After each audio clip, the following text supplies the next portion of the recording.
7 military working dogs stood in perfect formation on the courthouse steps that morning, chests out, ears sharp, trained to the last hair on their bodies. And then, in the middle of a county recognition ceremony in front of 300 people, every single one of them broke rank at the exact same second and ran toward an old woman nobody had noticed sitting alone on a folding chair at the very back row. Handlers shouted commands that had never once been ignored in 8 years of service. The dogs ignored every word. A retired German shepherd named Cyrus, the calmest, most disciplined animal in the entire unit, reached her first, and instead of sitting at attention the way he had been trained to do 10,000 times, he pressed his head into her lap and would not move. The woman was 71 years old. Her name, according to the folding chair program nobody had bothered to read, was Loretta Voss. She wore a thrift store cardigan with a missing button and shoes that had been resoled twice. Nobody in that crowd of polished boots and pressed uniforms had spoken a single word to her all morning. And now a decorated police K9 was shaking, actually shaking, with his nose buried in the fabric of her sleeve, and the only sound coming out of him was a long, broken whine that didn't belong to a trained working dog at all. It belonged to something else entirely. A county commissioner stood up from the front row, red-faced, demanding someone remove the dog before he hurt the elderly woman. A K9 handler named Deputy Reyes grabbed Cyrus's lead and pulled with everything he had. The dog didn't budge an inch, didn't even register the pull, as if the leash were attached to a parked truck instead of an 85-pound animal. And then, Loretta Voss did something that made the entire front row go pale. She leaned down, put her weathered hand on the side of Cyrus's face, and said one word quiet, almost like a secret meant only for him. The word was a name, not Cyrus. A different name entirely. A name that wasn't written on any tag, any chip, any paperwork the department had on file, and the moment she said it, the dog's whole body went still. Like a switch had been thrown somewhere deep inside him. And 6 other dogs, standing 30 feet away, suddenly turned their heads in unison toward the sound of her voice. Nobody in that crowd understood what they were watching. But somewhere in the back of an old patrol car, parked along the curb, a retired sheriff's deputy who'd known Loretta for exactly 4 minutes started recording with his phone, because something told him this wasn't going to be a quiet morning after all.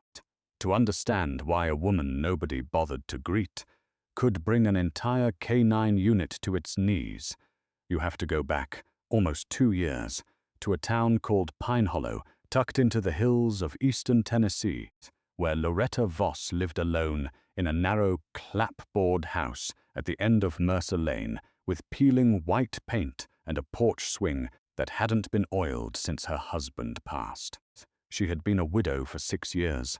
Her husband, Earl, had driven a feed truck for the county co-op for 31 years before his heart gave out in the driveway one October morning while he was scraping frost off the windshield. Her only son, a man named Daniel, had joined the army at 19 and never really come home, not all the way, not the part of him that mattered. He called twice a year if she was lucky. She kept his old bedroom exactly the way he left it, the model airplanes still hanging from fishing line, the faded poster of a football team that hadn't won a championship since before he enlisted. Loretta worked part-time, folding linens at a hotel 40 minutes outside of town, 3 days a week, because her Social Security check barely covered the propane bill, let alone groceries and the medication her doctor kept telling her she needed to take more consistently. She drove a Buick with a cracked windshield held together by a strip of clear tape, and the gas gauge had been broken for as long as anyone could remember. So she counted miles instead of trusting the needle. She wasn't bitter about any of it. That was the strange thing people who actually knew her would tell you.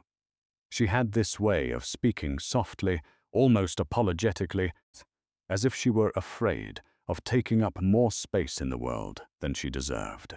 At the grocery store, she let other people cut in line without complaint.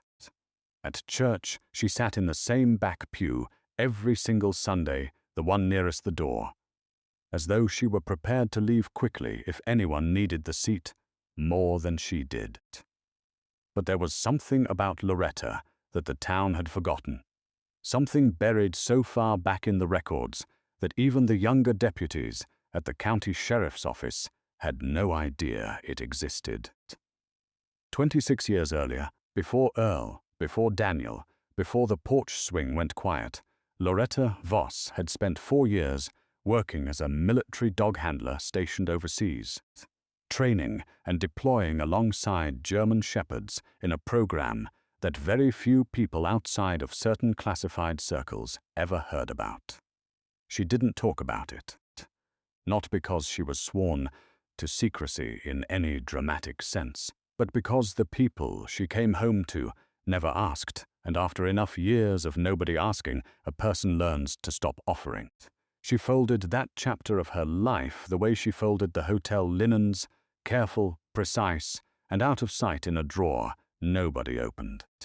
The trouble that brought her to that courthouse steps ceremony started on a gray Tuesday morning 3 weeks earlier, when a county code enforcement officer showed up at her door with a clipboard and a stack of paperwork claiming her late husband's property taxes were 11 months behind. Loretta knew that wasn't true. She had the receipts, carefully rubber-banded in a shoebox in her closet, every single payment made on time for the last 6 years straight.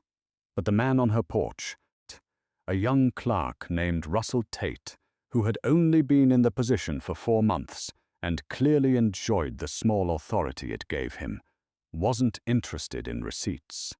He told her the county system showed a delinquency, and if it wasn't resolved within 30 days, the property would go to a tax auction.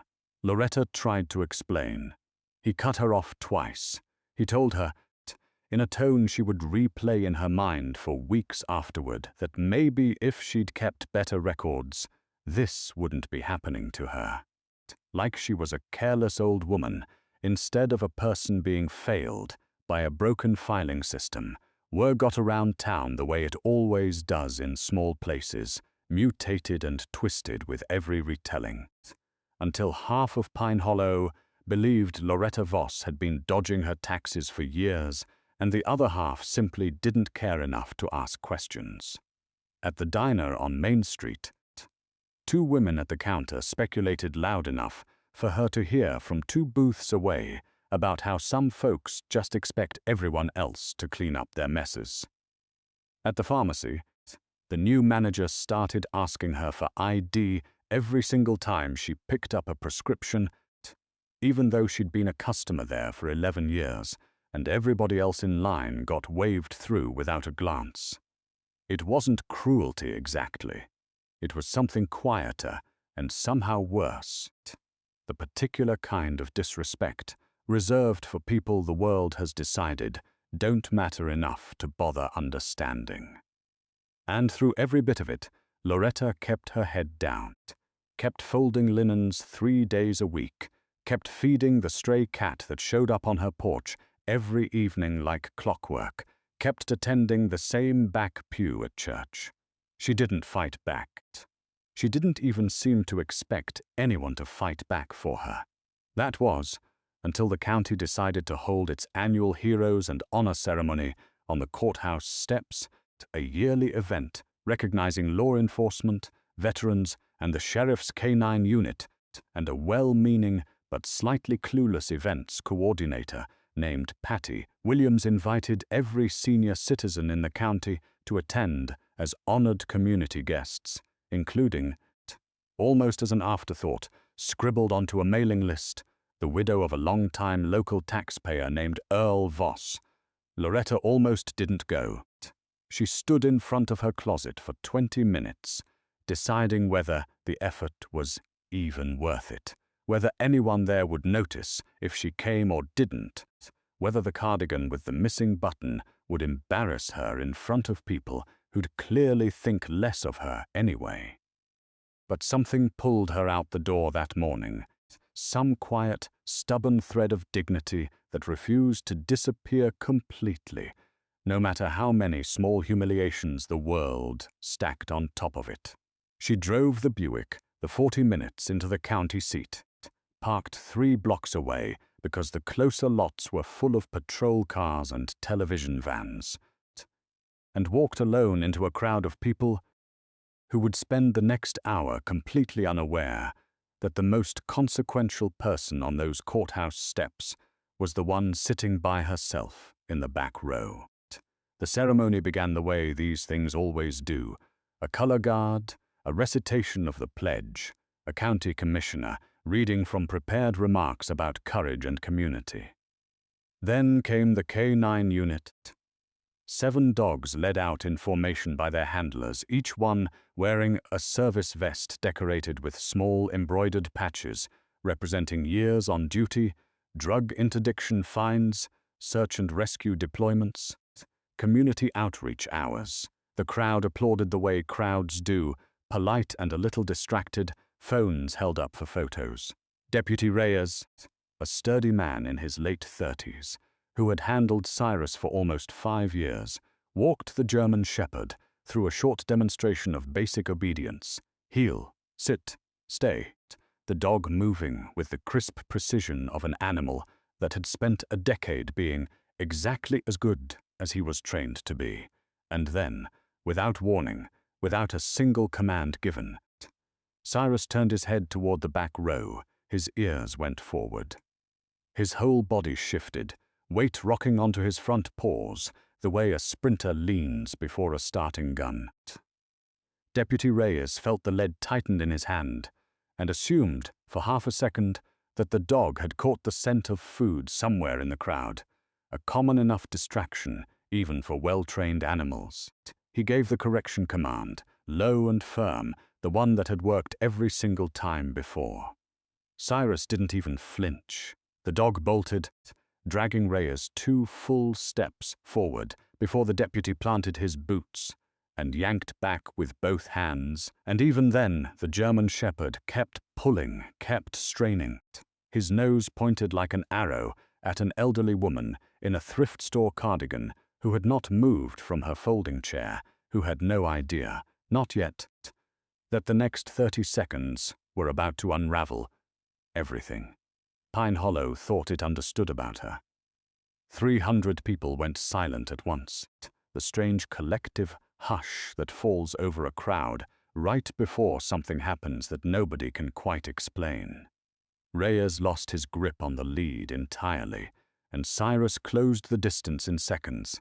Not snarling, not barking, nothing that looked remotely like aggression, just pure desperate urgency, the kind of movement you see in a dog racing toward a person it has been separated from for far too long. He reached Loretta's chair and pressed his head straight into her lap, and the sound that came out of him then wasn't a bark or a growl.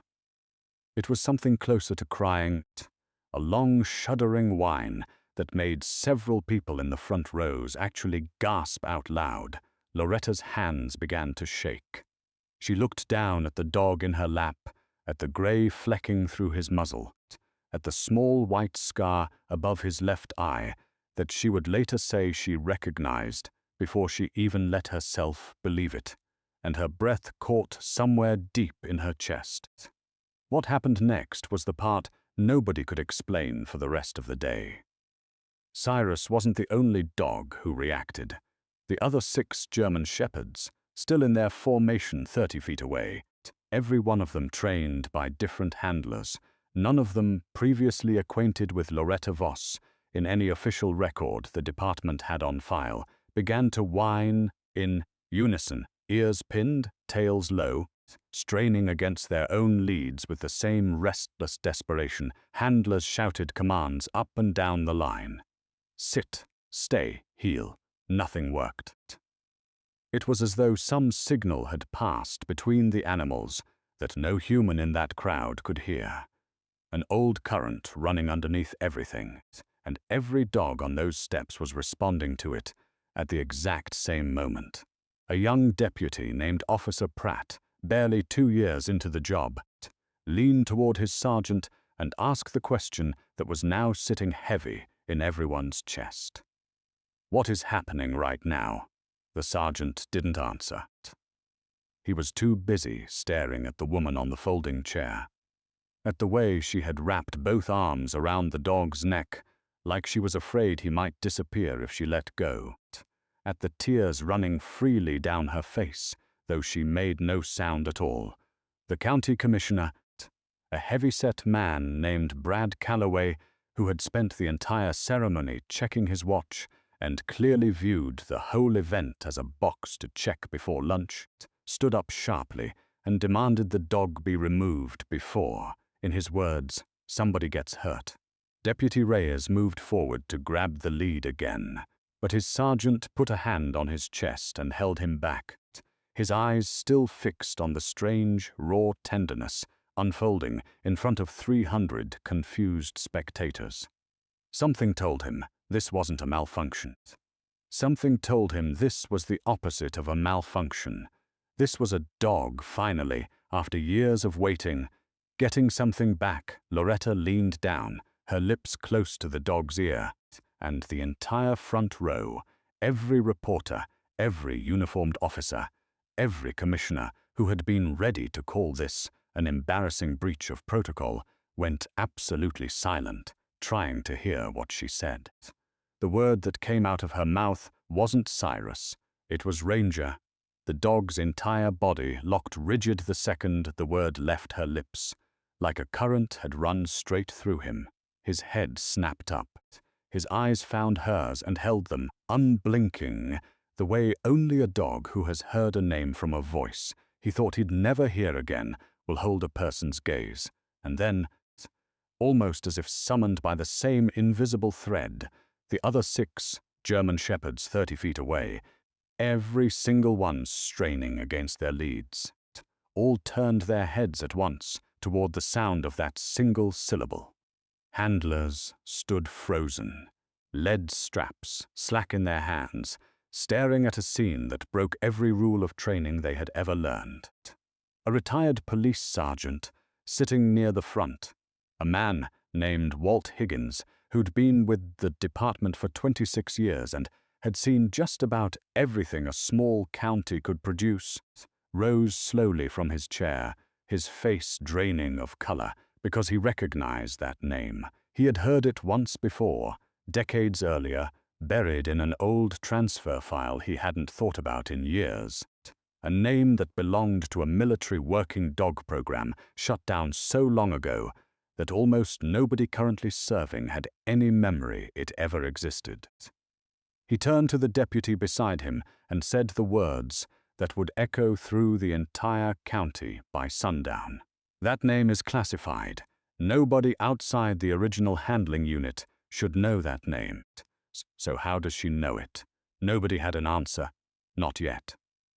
But the question hung over that courthouse steps like a held breath, and somewhere in the crowd, a phone kept recording, capturing an old woman in a thrift store cardigan holding the face of a trembling German shepherd, both of them shaking, both of them crying in the only language they had left between them.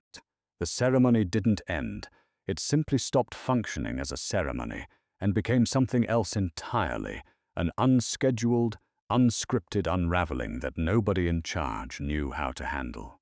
Patty Williams, the events coordinator, hovered near the podium with her clipboard pressed to her chest, completely unsure whether to continue the program or call the whole thing off. Commissioner Calloway kept repeating that this was a liability issue, that the dog needed to be restrained, that the woman needed to be questioned about how she had access to confidential canine program information. Nobody was listening to him anymore. Every camera, every phone, every pair of eyes on those steps was locked on Loretta Voss, and the dog who refused to leave her side. Sergeant Walt Higgins pushed his way through the crowd toward her, his old knees protesting every step, and knelt down slowly in front of the folding chair, the way a man kneels when he already suspects the ground beneath him is about to shift. "Ma'am," he said, his voice gentler than anyone had heard him use in years. "Can you tell me how you know that dog's name?" Loretta wiped her face with the back of her hand, still holding tight to Cyrus's collar, as though letting go might break whatever fragile thread had just been restored between them. "I trained him," she said quietly. "Not this exact dog," she added, looking down at the gray in his muzzle, the scar above his eye. "This dog is too young to be the one I knew. But he carries the bloodline. He carries the training. Some things get passed down in a working dog the way they get passed down in a family, whether anybody writes it on paper or not." Higgins felt something cold move through his chest. He had been in this line of work long enough to know when somebody was telling the truth, even when the truth sounded impossible. "Ma'am," he said carefully, "what's your name?" "Loretta Voss," she answered. And then, after a pause that seemed to cost her something, she added, 26 years ago, I was Specialist Loretta Voss, assigned to a joint military working dog detachment. I trained shepherds for 2 different overseas postings. I came home in 1998, and I never wore the uniform again." A murmur rippled through the crowd, standing close enough to hear. Deputy Reyes, still holding the slack lead in his hand, stared at the woman like he was seeing her for the first time, which, in a sense, he was. Up until that morning, to him, she had simply been an elderly woman, invited to sit in the back row, a name on a mailing list Patty Williams had compiled without much thought. Now Cyrus was practically climbing into her lap, his trained discipline completely abandoned, in favor of something far older and far more powerful than any command he'd ever learned. The commissioner, sensing the ceremony slipping completely out of his control, tried one more time to assert some authority.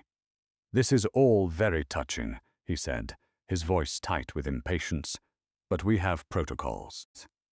If this woman has information about restricted training programs, that needs to be reported through proper channels, not aired out on the courthouse steps in front of half the county." Several people in the crowd actually booed him, an extraordinary thing to happen at a county ceremony, and Calloway's face went a shade of red that suggested he understood. Perhaps for the first time that morning, that public opinion had already decided which side of this story he was standing on. Higgins ignored him entirely.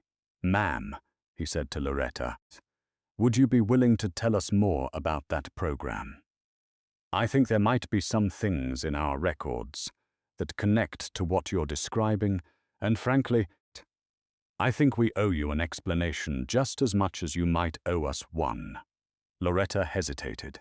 For 26 years, she had kept that chapter folded away, partly out of habit, partly because nobody had ever cared enough to ask, and partly, she would admit later, because some of what happened during those 4 years was hard enough to carry without having to explain it to strangers.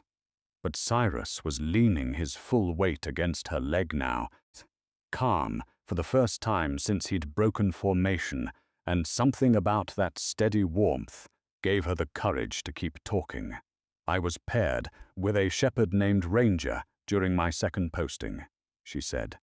"He wasn't an easy dog. Most of the good ones aren't.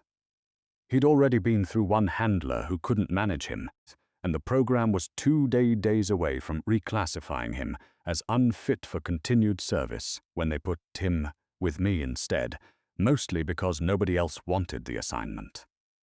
We had 3 years together, 2 deployments.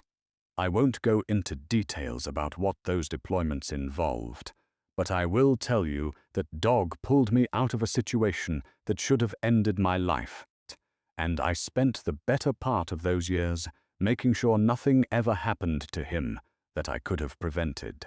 She paused, her hand still resting on Cyrus's head, and when she continued, her voice had thinned to something barely above a whisper.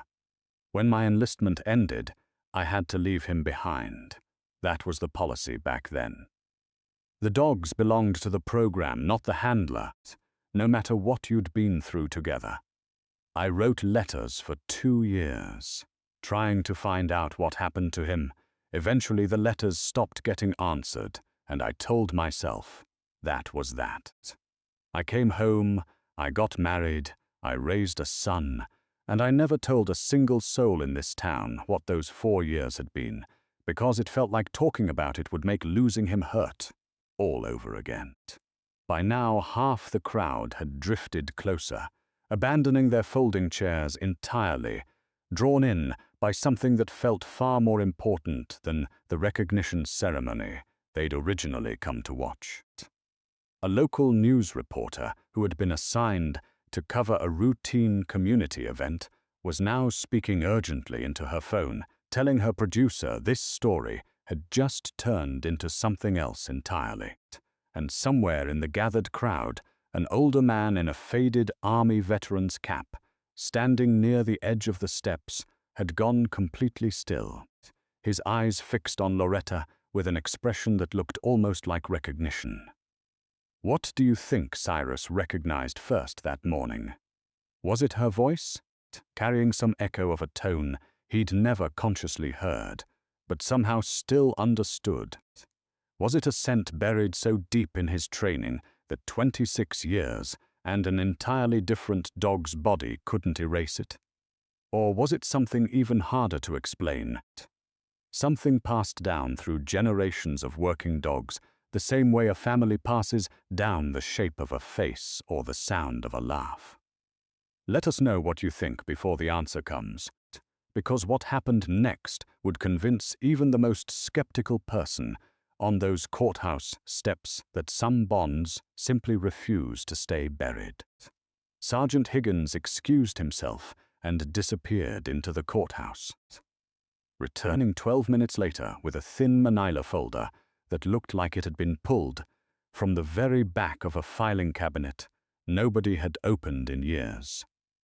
He held it like it was something fragile. When he reached Loretta again, he knelt down once more and opened the folder just enough for her to see the top page. A faded photograph clipped to a personnel record, the ink half smudged with age. This came over with the unit's archived training files. When the department absorbed some of the old joint program's surplus records years back, he explained.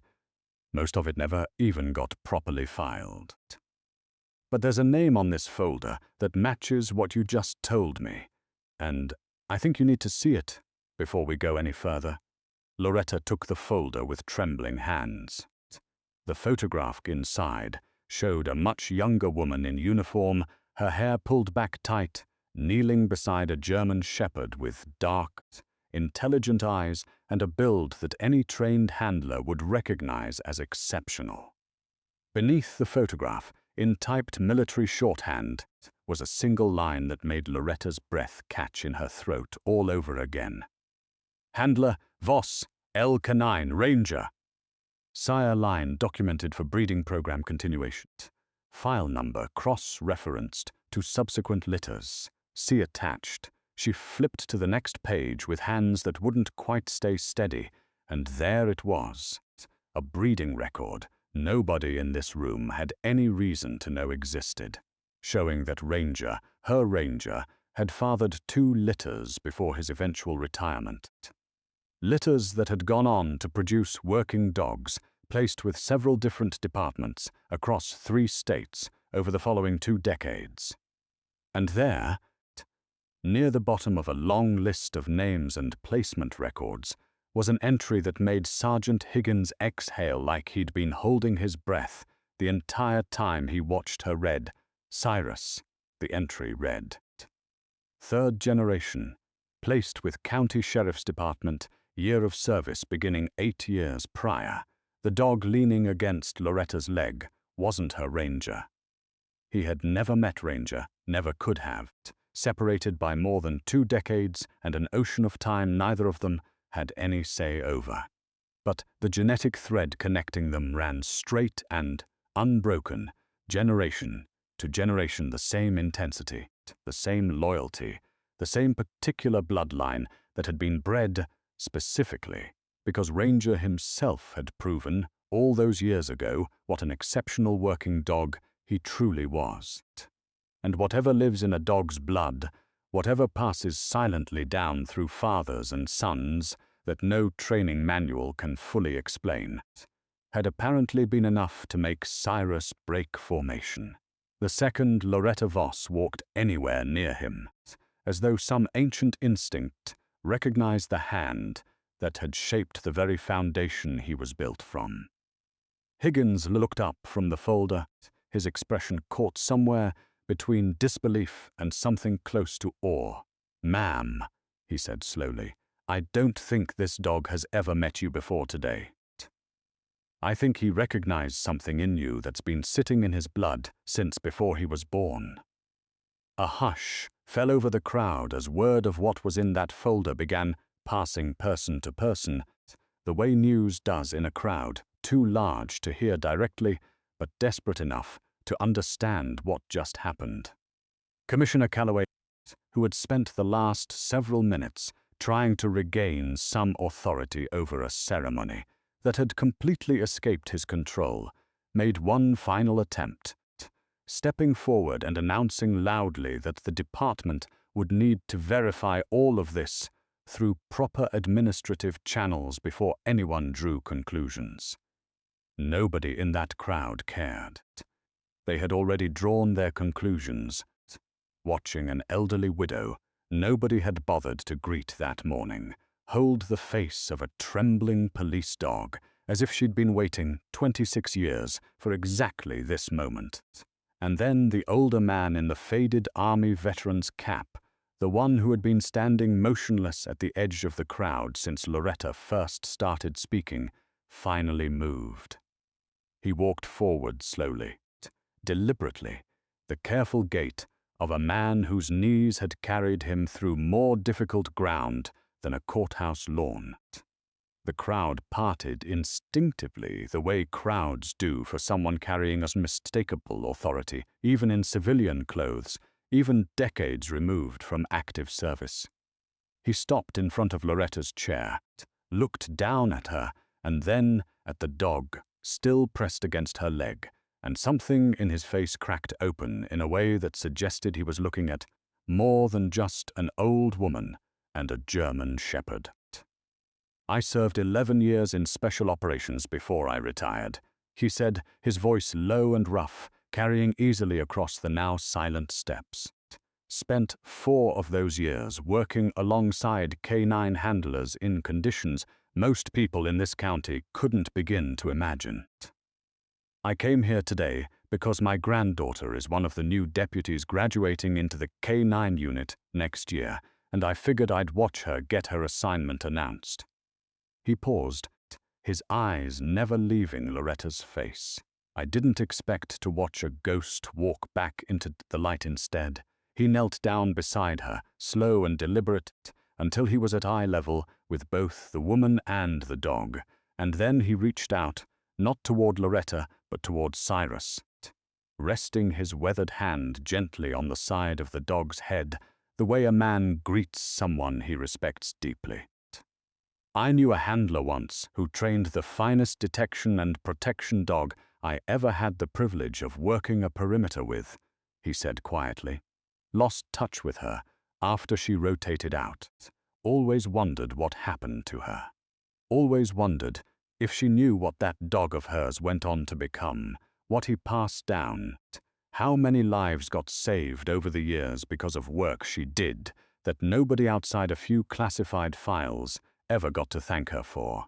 He looked up at Loretta, and his voice, when it came again, had thickened with something he clearly hadn't expected to feel that morning.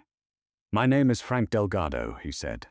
"I was a Navy SEAL for 11 years, attached to a joint canine unit during 2 of my deployments overseas. and I am looking directly at the only handler in that entire program who I personally watched refuse evacuation twice because she would not leave her dog behind on a compromised extraction point. I remember that night because I was the one flying the bird that finally got both of you out. The crowd had gone completely silent now, the kind of silence that makes you aware of your own heartbeat. Loretta stared up at him, her hand still resting on Cyrus's head, recognition slowly dawning across her face as 26 years folded backward in an instant. "You flew the second extraction," she whispered. "I remember a voice on the radio telling me to hold position, that someone was coming back for the dog. I never knew who. It was me," Delgado said simply. "And ma'am, I have spent more years than I care to admit wondering whatever happened to the woman who wouldn't leave that animal behind, even when every protocol in the book told her to. I never thought I'd find the answer standing on a set of courthouse steps in Tennessee, holding the great-grandson of the very dog she refused to abandon." The reaction that rippled through that crowd was instantaneous and overwhelming. Deputy Reyes, who only minutes earlier had been trying to physically restrain Cyrus from reaching this woman, now stood with his hand over his mouth, visibly shaken. Sergeant Higgins closed the manila folder slowly, like he was closing a door on a piece of history that had just rewritten itself in front of him. Somewhere in the crowd, a woman began openly crying, and she wasn't the only one. The local reporter, still on the phone with her producer, had stopped talking entirely, simply holding her camera steady, capturing every second of a moment that no scripted ceremony could ever have planned. Commissioner Calloway, for the first time all morning, said absolutely nothing. Frank Delgado rose to his feet slowly, his old joints protesting the movement, and turned to face the gathered crowd, the dogs, the handlers, the cameras, the people who had walked past Loretta Voss in grocery store lines for years without ever once wondering what quiet history she carried inside her thrift store cardigan. "This woman," he said, his voice carrying the unmistakable authority of a man who had spent a career commanding respect in far harder places than this, spent 4 years of her life serving this country in a program most of you have never heard of and will probably never read about in any history book. She trained working dogs that went on to save more lives than any of us will ever be able to count.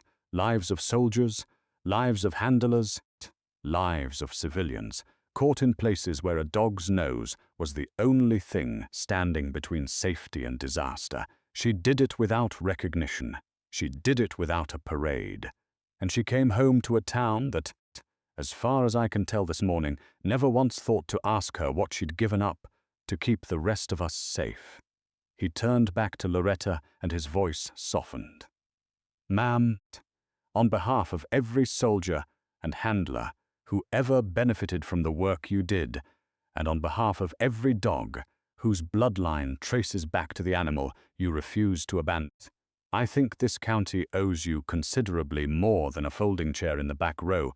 What followed was something Pine Hollow would talk about for years afterwards."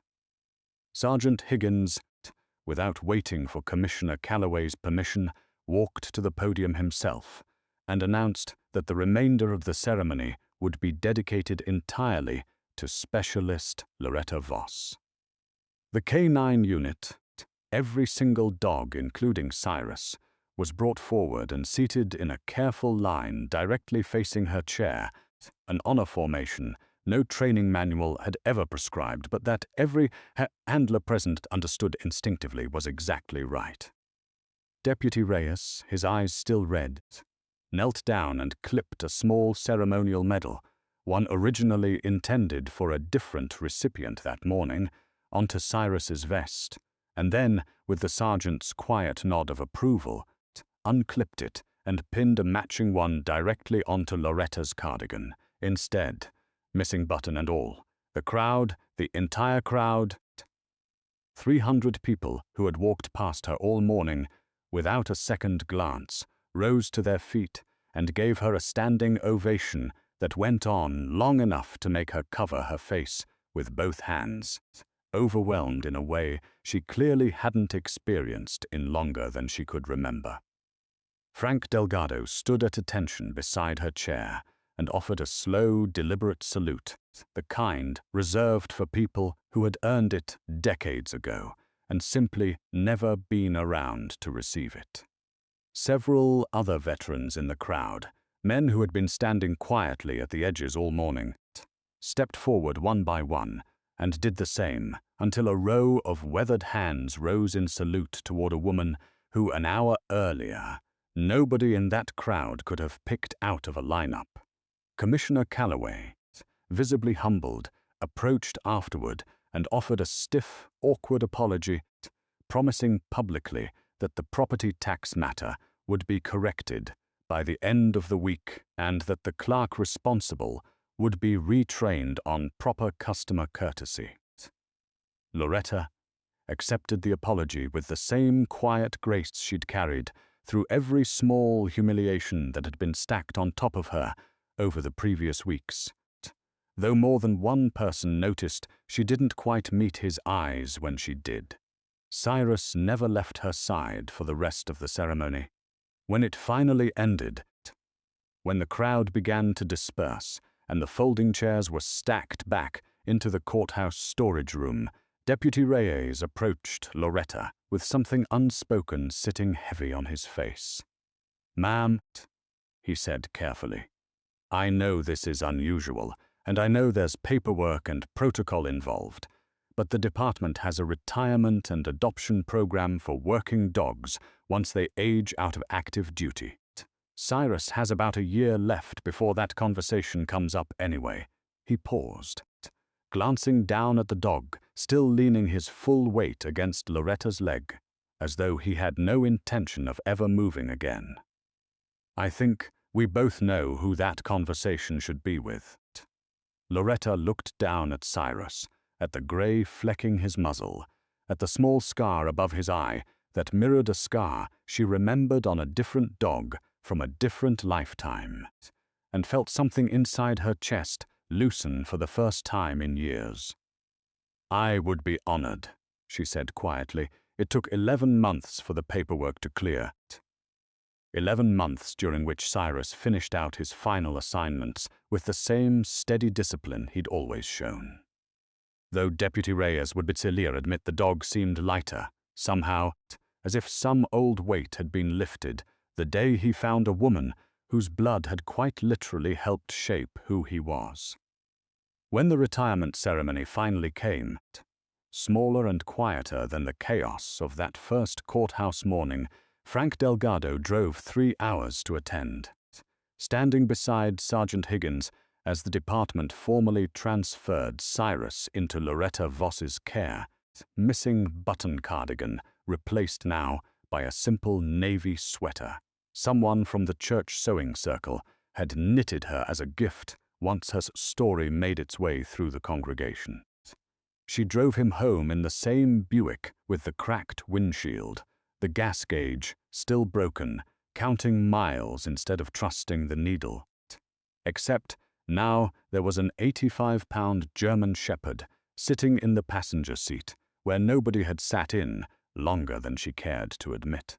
He pressed his nose against the window, the way young dogs do on their first ride somewhere new, and Loretta found herself laughing out loud, a sound that surprised her almost as much as it would have surprised anyone in Pine Hollow who only knew her as the quiet widow in the back pew. The town treated her differently after that, not in some dramatic overnight transformation, but in small, steady ways that mattered more than any parade could have. The pharmacy manager stopped asking for her ID. The women at the diner counter started saving her a seat. The new county clerk, who replaced Russell Tate personally, walked her tax records through every step of the correction process and apologized twice for the trouble the office had caused. Children in town started waving when they saw Cyrus riding in the passenger seat of that old Buick, and more than one parent told their kids the story of the dog who broke formation for a woman everyone else had walked right past. Loretta started bringing Cyrus to the same back pew at church every Sunday, and the dog would lie quietly at her feet through the entire service, the way he had likely been trained to do from the very beginning, though Loretta liked to think some of it was simply choice now, the choice of an animal who had found exactly where he belonged.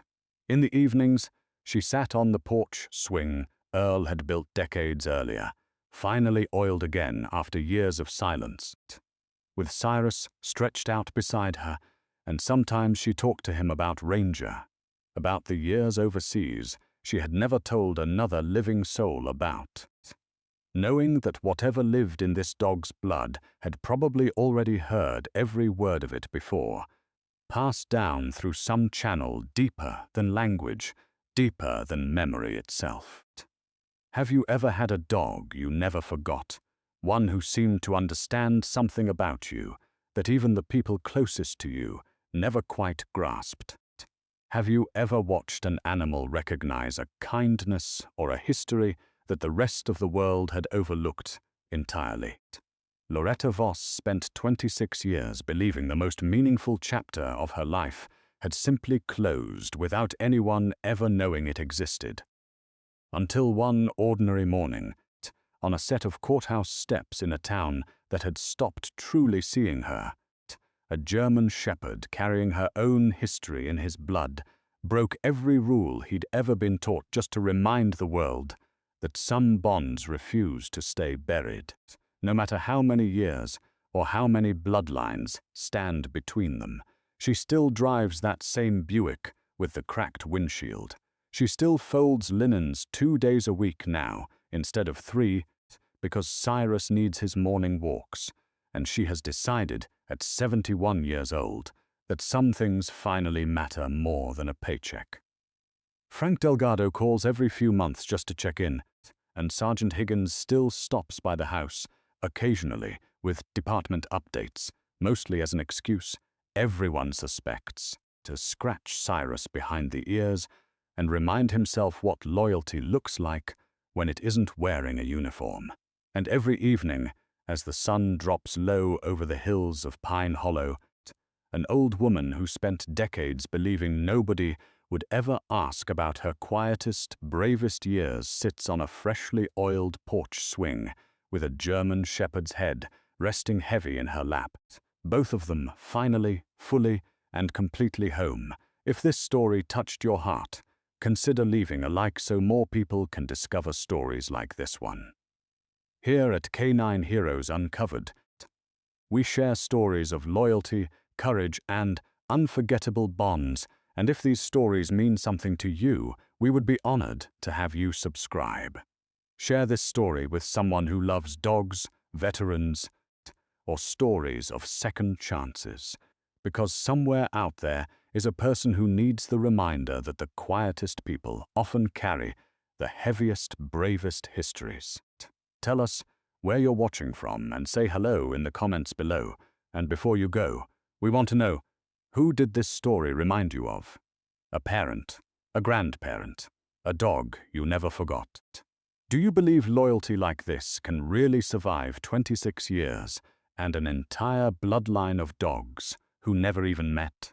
Let us know in the comments, because we read every single one, and stories like Loretta's are the reason this channel exists.